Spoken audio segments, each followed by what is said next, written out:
Hello everyone, welcome back. तो आज का हमारा टॉपिक है data visualisation. So let's start.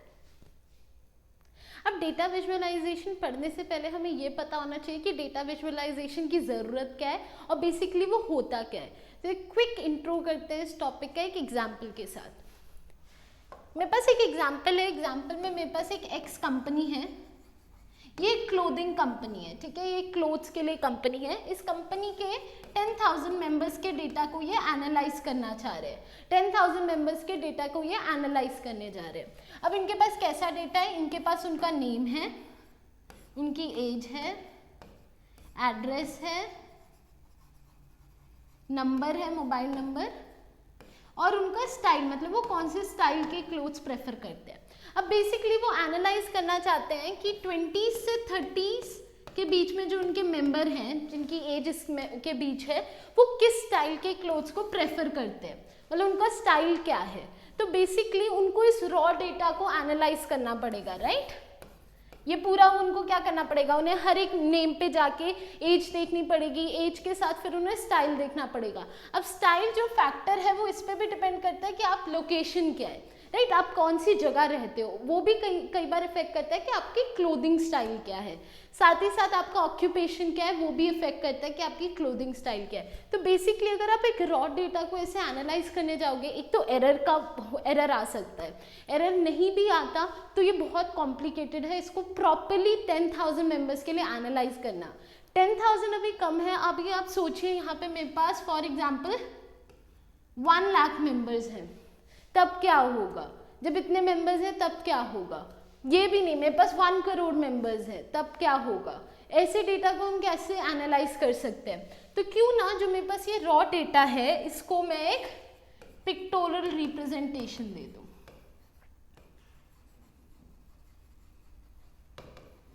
Pectoral representation से मेरा ये मतलब है मैं ग्राफ्स, ड्राइंग्स, ये सब यूज करके ये जो रॉ डेटा है पहले इसको रिप्रेजेंट करूं और उस रिप्रेजेंट डेटा को फिर मैं एनालाइज करूं।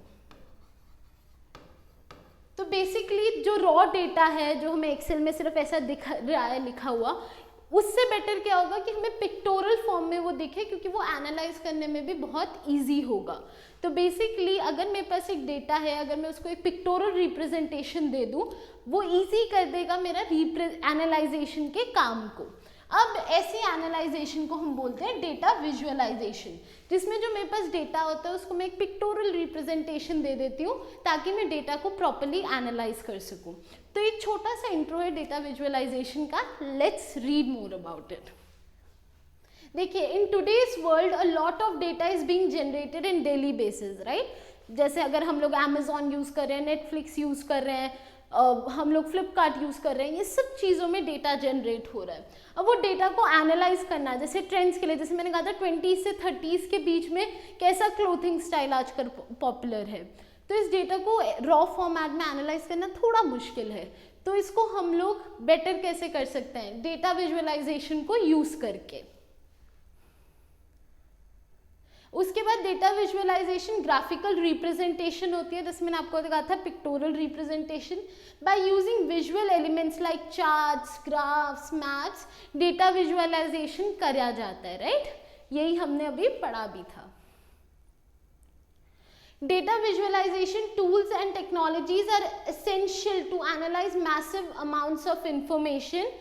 मैंने आपको कहा था बहुत ज़्यादा इन्फॉर्मेशन है, बहुत ज़्यादा डेटा है, तब हमें ये डेटा विजुअलाइजेशन की ज़रूरत है। हमें ग्राफ्स वगैरह को यूज़ करना पड़ेगा ताकि हम प्रॉपर्ली डेटा को एनालाइज कर सकें, और इसके लिए हमें उनके टूल्स की ज़रूरत पड़ेगी। तो बेसिकली हमारे पास बहुत डेटा है, हमें उसको अच्छे से एनालाइज करना है, तो उसे एक पिक्टोरल रिप्रेजेंटेशन दो। पिक्टोरल रिप्रेजेंटेशन के बाद हम उसे प्रॉपर्ली एनालाइज कर पाएंगे। तो बेसिकली ये एक कॉन्सेप्ट है जो डेटा विजुअलाइजेशन का है। अभी हमने एक इंट्रो करा है, चलिए इसके बारे में और पढ़ते हैं। पर्पस, इसकी ज़रूरत क्या है, बेनिफिट्स देखते हैं। बेटर एनालिसिस, ये तो मैंने कहा ना कि अच्छे से एनालाइज कर पाओगे। बेसिकली ये एक ह्यूमन साइंस की भी बात है कि हम लोग जो चीज़ देखते हैं कलरफुल नेचर में, हमें वो ज़्यादा समझ आती है कंपेयर टू जो सिंपल लिखा होता है, जो ब्लैंक लिखा होता है। तो अगर आप कंपेयर करो, एक ग्राफ बना हुआ है और उसके साइड में आपके पास एक एक्सेल में डेटा एंटर्ड है, तो आपको कहाँ बेटर अंडरस्टैंडिंग मिलेगी? ऑब्वियसली आपको जहाँ ग्राफ है वहाँ पे बेटर अंडरस्टैंडिंग मिलेगी, तो इसी की वजह से बेटर एनालिसिस। क्विक एक्शन, जब आप डेटा को जल्दी समझ जाओगे आप जल्दी एनालाइज भी कर पाओगे, राइट। आइडेंटिफाई, आप अच्छे से पैटर्न्स को आइडेंटिफाई कर पाओगे, पिक्टोरल रिप्रेजेंटेशन में आप समझ पाओगे कि कौन सा ट्रेंड या क्या पैटर्न फॉलो हो रहा है ग्राफ में। फाइंडिंग एरर्स, एरर्स ढूंढना इजी हो जाएगा आपके लिए। अंडरस्टैंडिंग, आप समझ पाओगे फॉर एग्जाम्पल 20 से 30 के बीच में क्या प्रेफर हो रहा है, क्या क्लोथिंग स्टाइल प्रेफर हो रहा है, जो हमारा एग्जाम्पल था। एक्सप्लोरिंग बिजनेस इनसाइट, जब आप ये सब समझ जाओगे आप बेटर एनालाइज कर पाओगे, आप स्टोरी समझ पाओगे, तो आपको ये भी पता चलेगा कौन सा प्रोडक्ट ज़्यादा पॉपुलर है, कौन सा ज़्यादा लोग प्रेफर कर रहे हैं, तो आप उस हिसाब से उस प्रोडक्ट को पॉपुलराइज करोगे, उसे ज़्यादा प्रमोट करोगे और इससे आपके बिजनेस में आपको प्रॉफिट मिलेगा। तो ये बेसिक था जो हमारा डेटा विजुअलाइजेशन का इंट्रो और उसके बेनिफिट्स। अब डेटा विजुअलाइजेशन के एक टॉपिक पे जाते हैं जिसका नाम है मैटप्लॉटलिब। बेसिकली मैटप्लॉटलिब क्या होता है? ये एक easy to use low level data visualisation library है। ध्यान से देखिए, ये मॉड्यूल नहीं है। अभी तक हमने पढ़ा कि पाइथन की भी लाइब्रेरी होती है, बिल्कुल वैसे ही ये एक लाइब्रेरी है, ठीक है, जो एरेज पे बेस्ड है, ठीक है, जो नमपाई एरेज पे बेस्ड है, ये एक ऐसी लाइब्रेरी है। तो हम लोग जब भी हमें ये ग्राफिकल रिप्रेजेंटेशन डेटा विजुअलाइजेशन करनी होती है तब हम मैटप्लॉटलिब को यूज करते हैं। चलिए देखिए वो क्या करता है। इसमें मैटप्लॉटलिब बहुत इजी, बहुत सिंपल है। ये बेसिकली किसके लिए होता है? ये होता है 2D ग्राफ्स के लिए, 3D नहीं 2D रिप्रेजेंटेशन, ठीक है। और ये कोड कैसे होता है? इसका कोड होता है पाइथन को यूज करके, ठीक है। तो बेसिकली ये एक लाइब्रेरी है जिसमें हम एरेज यूज करते हैं। इसमें 2D ग्राफिक्स होते हैं, ठीक है, 3D ग्राफिक्स नहीं 2D ग्राफिक्स होते हैं। साथ ही साथ इसको हम कोड करते हैं पाइथन को यूज करके। चलिए आगे बढ़ते हैं, ठीक है। अब इसके ये जो लाइब्रेरी है, हम लाइब्रेरी में डिफरेंट मॉड्यूल्स यूज कर सकते हैं, राइट। इसके एक मॉड्यूल का नाम है पाइप्लॉट, और ये मॉड्यूल हमें ग्राफ्स वगैरह देता है। कौन से ग्राफ्स? जैसे bar graph, line graph, histogram. तो बेसिकली हमारे पास मैटप्लॉट एक लाइब्रेरी है जिसमें हम एरेज के कॉन्सेप्ट को यूज करते हैं, पाइथन में कोड करते हैं, और साथ ही साथ इसमें 2D ग्राफिक्स होते हैं। इस लाइब्रेरी के एक मॉड्यूल है, मॉड्यूल क्या होता है? ये होता है कॉम्बिनेशन ऑफ फंक्शंस। इसमें एक ऐसा मॉड्यूल है जिसका नाम है पाइप्लॉट। पाइप्लॉट क्या होता है? इसमें ग्राफ्स होते हैं। कैसे ग्राफ्स? जैसे bar graph, line graph, histogram. तो ये बेसिक इंट्रो है इनके बारे में। चलिए इसके बारे में और पढ़ते हैं। पहले स्क्रीन को थोड़ा सा क्लियर कर लें, ओके। चलिए अब हमने ये तो समझ लिया कि ये मैटप्लॉटलिब का पार्ट है पाइप्लॉट। अब हम पाइप्लॉट के बारे में पढ़ते हैं। 1 minute. Pyplot is a collection of methods with the matplotlib library. जैसे मैंने आपको कहा था मेथड्स या फंक्शन का कलेक्शन है वो, which allows user to construct 2D plots easily and interactively। आप 2D प्लॉट, जैसे मैंने कहा था, आप ग्राफ्स वगैरह क्रिएट कर पाओगे। 1 minute. PyPlot provides the state machine interface to the plotting library। It means that figures, देखिए अगर अब फिगर्स जो एक्सेस होती है, right, x axis, y axis, ये सब आप पाइप्लॉट को यूज करके इजीली कर सकते हो क्योंकि वो ऑटोमेटिकली से ऐड कर देती है। रिमेंबर कोडिंग पाइथन में होगी इसकी।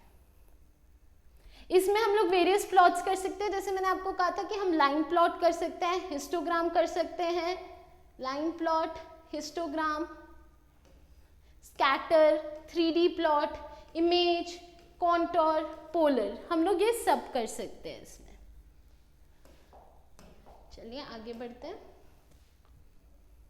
ओके, अब हम इनके फीचर्स के बारे में जानते हैं। Following features are provided in matplot library for data visualisation. कौन से फीचर्स हैं, चलिए देखते हैं। आप ड्रॉ कर सकते हो, ठीक है, जैसे आप प्लॉट्स वगैरह को ड्रॉ कर सकते हो। आप कस्टमाइज कर सकते हो, आपने कुछ बना दिया, उसके बाद आपको उसका कलर पसंद नहीं आ रहा, आपको टेक्स्ट का कलर पसंद नहीं आ रहा, आपको टेक्स्ट का साइज पसंद नहीं आ रहा, आपको फॉन्ट साइज चेंज करना है, फॉन्ट स्टाइल चेंज करना है, आपको विड्थ बढ़ानी है, आपको हाइट कम करनी है, आप कस्टमाइज कर सकते हो चीज़ों को। उसके अलावा जब आप उसे क्रिएट कर लोगे, कस्टमाइज कर लोगे, आप उनको फ्यूचर यूज के लिए सेव भी कर सकते हो। तो क्या कर सकते हो, पहले तो आप ड्रॉ कर सकते हो, दूसरा आप कस्टमाइज कर सकते हो, और ये दोनों करने के बाद आप फाइनली उसे सेव भी कर सकते हो। चलिए आगे बढ़ते हैं। स्टेप्स क्या होते हैं, हम लोग एक बेसिक इंट्रो देखते हैं स्टेप्स का, कि स्टेप्स कैसे चलते हैं इसके। पहले तो आप मैटप्लॉटलिब, देखिए जैसे हमें एक लाइब्रेरी यूज करनी है, हमें उसे इंस्टॉल करने की जरूरत है। आप इंस्टॉल कैसे करोगे, इंस्टॉल करने के लिए आप जाओगे कमांड प्रॉम्प्ट में, ठीक है, आप जाओगे कमांड प्रॉम्प्ट में, कमांड प्रॉम्प्ट में आप लिखोगे पिप इंस्टॉल, ठीक है, क्योंकि आप कुछ इंस्टॉल करना चाह रहे हो। क्या इंस्टॉल करना चाह रहे हो, आप चाह रहे हो मैटप्लॉटलिब को इंस्टॉल करना है, तो आप क्या लिखोगे, आप लिखोगे पिप इंस्टॉल मैटप्लॉटलिब। आप ये लिख के अपनी लाइब्रेरी को सबसे पहले इंस्टॉल करोगे, कहाँ, कमांड प्रॉम्प्ट में। ये अभी आप पाइथन के कोड में नहीं, अभी आप ये कमांड प्रॉम्प्ट में कर रहे हो। ये करने के बाद आप अपना पाइथन का पेज खोलोगे, ठीक है। पाइथन जहाँ पे भी आप कोड कर रहे हो, जैसे आप सबलाइन यूज कर रहे हो या फिर आप आइडल, पाइथन का फॉर एग्जांपल आप आइडल यूज कर रहे हो, तो आइडल खोलोगे। वहाँ पे सबसे पहले लाइन क्या है, आपने लाइब्रेरी को इंस्टॉल कर लिया, बट अब आप उसको इंपोर्ट करोगे, तो आप यहाँ पे इंपोर्ट करोगे किसे, मैटप्लॉटलिब को, ठीक है। अब आप उसे इंपोर्ट करोगे, ठीक है। तो आपने इंस्टॉल कर लिया उसे कमांड प्रॉम्प्ट में, अब आप उसे इंपोर्ट करोगे, तो आप क्या लिखोगे, इंपोर्ट मैटप्लॉटलिब, ये आपकी लाइब्रेरी है। उसके बाद आप लाइब्रेरी के एक मॉड्यूल को इंपोर्ट करना चाह रहे हो, राइट, ये मॉड्यूल है, तो आप मॉड्यूल को इंपोर्ट कर रहे हो। अब देखिए मॉड्यूल का नाम है पाईप्लॉट, कितना बड़ा नाम है, राइट, पाईप्लॉट। तो इसको पाईप्लॉट का एक शॉर्ट फॉर्म है, और उस शॉर्ट फॉर्म का नाम है प्लॉट, PLT। तो मैंने यहाँ पे क्या लिखा है, सबसे पहले तो आप लाइब्रेरी को इंपोर्ट करो, लाइब्रेरी को इंपोर्ट करके आप उस मॉड्यूल को इंपोर्ट करो जिसको आपको यूज करना है। अब वो नाम मुझे पसंद नहीं आया, पाईप्लॉट बहुत बड़ा है, तो उसका शॉर्ट फॉर्म है प्लॉट, तो आप उसको यूज करके कोड करना आगे। तो ये था कैसे हम इनको इंपोर्ट और इंस्टॉल करेंगे। चलिए, अब जब आपका ये आ गया, आपको डेटा को पॉइंट्स देने पड़ेंगे, आप रिप्रेजेंटेशन कर रहे हो, राइट, आप उनको डेटा पॉइंट्स दोगे। उसके बाद आप कस्टमाइज कर सकते हो, तो हमने पहले भी पढ़ा कि आप अपने कलर, साइज, ये सारी चीज़ों को चेंज कर सकते हो, तो आप कस्टमाइजेशन कर सकते हो। कस्टमाइजेशन के बाद जब आपका फाइनली पूरा कोड हो जाए, आपको शो करना है, शो मतलब आप अपने कोड को प्रेजेंट करोगे। चलिए, अब हम लोग सबसे बेसिक ग्राफ से स्टार्ट करेंगे, लाइन ग्राफ। सबसे पहले एक इंट्रो, लाइन ग्राफ क्या होता है, ऐसे होता है, यहाँ पे एक्स एक्सिस, यहाँ पे वाई एक्सिस, और हम लोग लाइंस को यूज करके डेटा को रिप्रेजेंट करते हैं। ये क्या दिखाता है हमें, स्ट्रेट लाइन इंक्रीज, डेटा के बीच में रिलेशन दिखाता है, ठीक है। तो टाइम के कॉन्ट्रास्ट में डेटा कैसे वेरी होता गया है, क्या प्रोपोर्शन रहा है, कब बढ़ा है, कम हुआ है, हम लोग एक स्ट्रेट लाइन को देख के उसे समझ सकते हैं।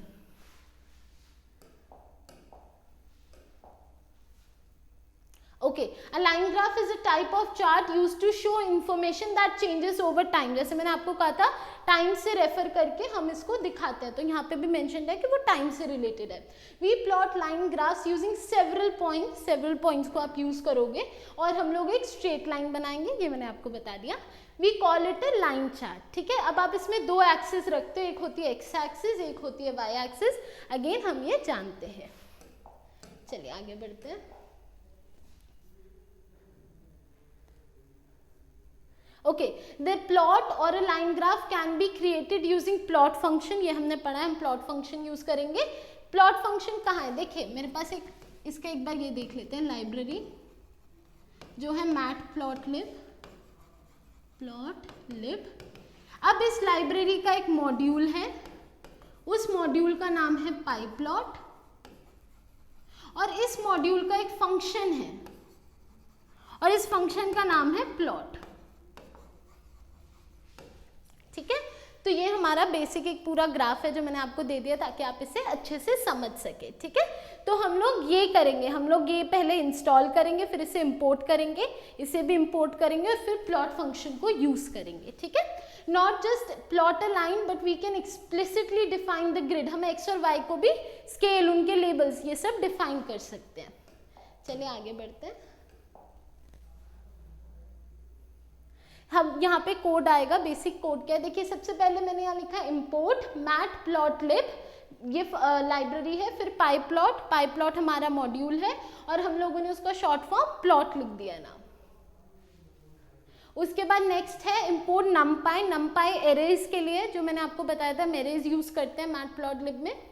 उसके बाद देखिए सबसे पहले मैंने x में एक एरे बनाया है जो यहाँ है वैल्यूज 1 2 3 4। ठीक है, x एक्सिस में 4 वैल्यूज है 1 2 3 4। अब हम y एक्सिस में गए, y एक्सिस में x से दुगनी वैल्यूज है, x मल्टीप्लाई 2 है वहां पे। उसके बाद हमें प्लॉट करना है, हमारे पास x और y का डेटा है, अब हमें उसे प्लॉट करना है तो हम प्लॉट फंक्शन यूज करेंगे। देखिए यहाँ पे देखिए, यहाँ पे सबसे पहले लिखा हुआ है PLT, PLT है हमारे फंक्शन का नाम। एक मिनट, ये है हमारे मॉड्यूल का नाम और पाईप्लॉट, 1 मिनट, और यहाँ पे ये वाला प्लॉट है हमारा फंक्शन। ठीक है, तो यहाँ पे प्लॉट क्या है, ये हमारा मॉड्यूल है और यहाँ पे जो प्लॉट है दूसरा PLT तो हमारा मॉड्यूल है जिसे हमने इंपोर्ट करा है और प्लॉट उसके अंदर का फंक्शन है। हम प्लॉट क्या करना चाह रहे हैं, हम x और y को प्लॉट करना चाह रहे हैं। ये एक लाइन बनाएगा, ठीक है, ये 1 लाइन बनाएगा। बट अगर मुझे 2 लाइन्स चाहिए, मुझे एक ही ग्राफ में 2 लाइन्स चाहिए, तब क्या होगा। देखिए मैंने फिर x1 एक और एरे डिक्लेयर करा, 1 मिनट, फिर मैंने y1 डिक्लेयर करा, फिर मैंने उन दोनों को प्लॉट करा। देखिए मैंने पाईप्लॉट में x1 y1, अब देखिए यहाँ पे आपको ये दिख रहा होगा, ये डैश, मतलब x1 और y1 की जो लाइन होगी वो डैश के स्टाइल में होगी। देखिए यहाँ पे मैंने नॉर्मल प्लॉट करा है तो इसका मतलब ये ऐसे प्लॉट हो जाएगा x y। बट दूसरा जो मैंने प्लॉट करा है x1 और y1 वो मैंने डॉटेड करा है तो वो ऐसे जाएगा, ये होगा x1, ये होगा y1, क्योंकि यहाँ पे मैंने स्पेसिफाई करा है कि वो डैश फॉर्म में होगा। चलिए आगे बढ़ते हैं। अब हमने लेबल्स डाल दिए, मैंने कहा था हम लेबल्स ऐड कर सकते हैं, x डेटा और फिर दूसरा लेबल है y डेटा, तो मैंने डेटा डाल दिया। चलिए आगे बढ़ते हैं, और एक टाइटल भी दे सकते हैं, राइट। अगर मैंने लेबल्स डाले हैं तो एक टाइटल भी दे सकते हैं, तो मैंने टाइटल दिया है मल्टीपल प्लॉट्स। फिर फाइनली मैंने आपको कहा था हम शो यूज करते हैं ताकि हम डेटा को डिस्प्ले कर सके। अब ये रहा हमारा ग्राफ, ग्राफ में क्या है, यहाँ पे लाइन ग्राफ है, मल्टीपल प्लॉट्स, यहाँ पे 2 लाइंस है। ये वाली लाइन मैंने आपको बताया था कि वो x1 और y1 वाली है और ये x और y वाली है। ये रहा x एक्सिस, ये रहा y एक्सिस, तो ऐसे हमारा ग्राफ प्लॉट हो जाएगा। चलिए आगे बढ़ते हैं। अब हमारी कस्टमाइजेशन, हमारा नॉर्मल बन गया है, बट अगर मुझे कस्टमाइज करना है, मुझे किसी का कलर बदलना है, किसी का साइज बदलना है, तो वो कैसे होगा, यहाँ देखिए। सबसे पहले अगर मुझे लाइन का कलर बदलना है, लाइन का कलर बदलने के लिए मेरे पास पाईप्लॉट की जो स्टेटमेंट है उसमें जो कलर की लाइन है, यहाँ पे मैं ऑरेंज की जगह कोई भी कलर डाल सकती हूँ, जैसे मैं ब्लू लिख सकती हूँ या बी लिख सकती हूँ, बी मतलब ब्लू। ठीक है, आगे चलिए। अगर मुझे स्टाइल बदलना है, अभी मैंने आपको दिखाया था 2 तरह की लाइंस थी, एक स्ट्रेट एक डैश। अगर मुझे लाइन ऐसी भी नहीं चाहिए, मुझे लाइन ऐसी चाहिए डॉट के फॉर्मेट में, मुझे लाइन का स्टाइल बदलना है, तो क्या होगा वो देखिए। तो देखिए पाईप्लॉट, यहाँ पे लाइन का स्टाइल मैंने डैश लिखा है। अगर आपको डैश नहीं चाहिए, लाइन की विड्थ लिखी हुई है, ये देखिए लाइन का स्टाइल, अगर आप चाहें तो इसे बदल सकते हैं डबल डैशेस में या फिर डॉट में, डैश और डॉट, या फिर आप सिर्फ डॉट में भी बदल सकते हैं, तो आप लाइन के स्टाइल को चेंज कर सकते हैं। आगे बढ़ते हैं। उसके बाद विड्थ मतलब उसका साइज, तो ये यहाँ पे जैसे लाइन की विड्थ 22 दे रखी है, आपको 22 नहीं चाहिए आप कुछ भी रख सकते हैं, ठीक है। तो ये हमारे बेसिक कुछ थे। अब और देखते हैं टाइटल। मुझे टाइटल नहीं पसंद तो आप टाइटल लिखिए, प्लॉट टाइटल, और जो भी टाइटल आपको पसंद है आप वो लिख दीजिए। आपको लेबल नहीं पसंद, प्लॉट डॉट कहाँ का लेबल, एक्स एक्सिस का या वाई एक्सिस का, वो मेंशन करके आप उसको भी चेंज कर सकते हैं। उसके बाद लेजेंड, आप लेजेंड लिखिए और लेजेंड के बाद आपको जो भी उसमें रिक्वायरमेंट्स करनी है आप वो कर सकते हैं। तो ये हमारे बेसिक था जिसमें हमने अभी देखा कि लाइन ग्राफ क्या होता है, वो बनता कैसे, उसका कोड क्या है, फिर उसमें हम कस्टमाइजेशन कैसे कर सकते हैं। तो अब सिमिलरली हम बार ग्राफ के बारे में पढ़ते हैं। तो बार ग्राफ क्या होता है, सिमिलरली इसमें भी दो एक्सिस होती हैं, एक होती है एक्स एक्सिस, एक होती है वाई एक्सिस। अब इसमें ना हमारे पास ऐसे रेक्टेंगुलर स्क्वायर्स होते हैं जो हमें बताते हैं कि हमारा डेटा क्या है। तो जैसे फॉर एग्जाम्पल यहाँ पे मेरे पास है नाम,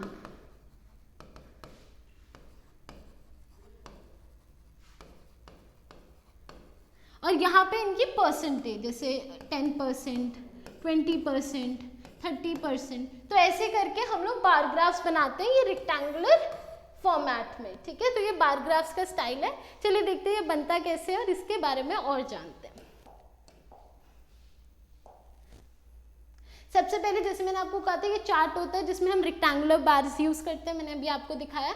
अब इसमें आप एक चीज नोटिस कीजिए, इसमें हाइट और लेंथ से ही सब समझ आता है, राइट। कौन कितना लंबा है, कौन कितना छोटा है, वो हमारे को पिक्टोरियल रिप्रेजेंटेशन देते हैं। अब यहाँ पे नेक्स्ट देखते हैं इसके बारे में। द बार ग्राफ, हमारे पास वर्टिकली और हॉरिजॉन्टली बार्स होते हैं डिफरेंट हाइट एंड विड्थ के, ये मैंने आपको बता दिया। और इसके लिए हम लोग बार फंक्शन यूज करते हैं। देखिए यहाँ पे हम लोग प्लॉट नहीं बल्कि बार फंक्शन यूज करेंगे क्योंकि हमें रेक्टेंगुलर क्यूब्स चाहिए, राइट। तो हम बार फंक्शन यूज करेंगे। चलिए इसके बारे में अब कोड देखते हैं। पहले एक बार स्क्रीन क्लियर कर दे। सबसे पहले हमें मैटप्लॉटलिब को इंस्टॉल करना है, फिर उसे इंपोर्ट करना है। इंपोर्ट करने के बाद हमें पाइप्लॉट को भी इंपोर्ट करना है। उसके बाद अब मैंने इंपोर्ट करने के बाद लेबल में जो लेबल है, जो रेक्टेंगुलर लेबल्स है, उसके लिए पहले मैंने यहाँ डेटा दे दिया है in format of a array. Anil, Vikas, Dharma, Mahin, Mahesh, Rajesh, मैंने यहाँ डेटा दे दिया है। उसके बाद मैंने परसेंटेज का डेटा दे दिया है जो हमारे वाई में जाएगा, जैसे 94, 85, 45 मैंने उसका डेटा दे दिया है। अब मैंने यहाँ पे इंडेक्स कॉल करा है और मैंने कहा है कि अरेंज कर दो, इंडेक्स में अरेंज कर दो data according to the length of label. अब लेबल कहाँ है, लेबल यहाँ है। लेबल की लेंथ कितनी है, 1, 2, 3, 4, 5, 6, तो लेबल की लेंथ है 6। तो मतलब ये 6 कॉलम्स बनाएगा। तो कितने कॉलम्स बनेंगे, 6, ठीक है। चलिए आगे बढ़ते हैं। उसके बाद हम लोग प्लॉट कर रहे हैं। तो देखिए यहाँ पे मैंने बार फंक्शन को यूज करा, हम प्लॉट नहीं यूज कर रहे, हम बार यूज कर रहे हैं। बार में दो वैल्यूज को यूज करके हम प्लॉट कर रहे हैं, इंडेक्स और पर। इंडेक्स कैसे होगा, यहाँ देखिए ये है इंडेक्स, यहाँ पे है पर, ठीक है। तो इंडेक्स मुझे पता है 6 कॉलम, तो 1 कॉलम, 2 कॉलम, तो ये ऐसे फॉर एग्जाम्पल 1, 2, 3, 4, 5, 6, ठीक है। तो इसी के लिए मैंने लेंथ निकाली और लेंथ के अकॉर्डिंग फिर मैंने ग्राफ को डिवाइड कर दिया। चलिए थोड़ी स्क्रीन क्लियर करके आगे बढ़ते हैं, ठीक है। फिर मैंने लेबल डाल दिया, एक्स लेबल जहां स्टूडेंट नेम आएगा। मैंने फॉन्ट साइज बता दिया जो है 5। फिर मैंने यहाँ पे वाई लेबल दे दिया जिसमें हमारे पास परसेंटेज है और फॉन्ट साइज है 5। फिर मैंने यहाँ पे टिक्स दे दिए हैं, मैंने यहाँ पे टाइटल दे दिया और फिर फाइनली तो शो करना होता है तो मैंने यहाँ शो कर दिया है। अब ग्राफ एक बार देखिए, यहाँ पे ये रहा हमारे सारे नेम जो हमने लेबल के नेम्स वाला एरे बनाया था। ये रही मेरे पास सारी परसेंटेजेस, ठीक है। और ये रहा मेरा बार ग्राफ जिससे मुझे इजीली समझ आ रहा है कि हमने क्या बनाया है। चलिए आगे बढ़ते हैं। अब कस्टमाइजेशन जैसे हमने लाइन ग्राफ्स की करी थी वैसे हमें बार ग्राफ्स की भी करनी है। तो कलर कैसे बदल सकते हो, यहाँ पे जो एज कलर की वैल्यू है आप इसे बदल दीजिए तो आपका कलर बदल जाएगा बार ग्राफ के क्यूब्स का। देखिए उसके बाद अगर आपको लाइन का स्टाइल बदलना है, ठीक है, तो ये हमने पिछली बार भी करा था। लाइन स्टाइल जो आपके पास है इसको आप चेंज कर दीजिए तो आपका लाइन का स्टाइल बदल जाएगा। चलिए आगे बढ़ते हैं। अगर आपको लाइन की विड्थ बदलनी है तो उसकी वैल्यू चेंज कर दीजिए। यहाँ पे लाइन विड्थ है 4, अगर आपको 4 नहीं चाहिए तो आप उसे चेंज कर सकते हैं। टाइटल बदलना है तो आप टाइटल लिखिए और टाइटल में जो भी आपको नया टाइटल चाहिए आप वो मेंशन कर दीजिए। अगर आपको लेबल नहीं पसंद तो आप लेबल को भी बदल सकते हैं। फिर अगर आपको लेजेंड चेंज करना है तो ये तीनों बिल्कुल सेम है जैसे हमने लाइन के लिए करे थे। सो आई होप आपको कॉन्सेप्ट क्लियर हो गया होगा line graph, bar graph, data visualisation, Matplotlib और पाईप्लॉट का। एंड आई होप आपको आज के सेशन में मज़ा आया होगा। If you enjoyed today's session make sure आप लाइक बटन पे क्लिक कीजिए, साथ ही साथ हमारे चैनल को सब्सक्राइब कीजिए। And thank you so much everyone for joining me today. Thank you.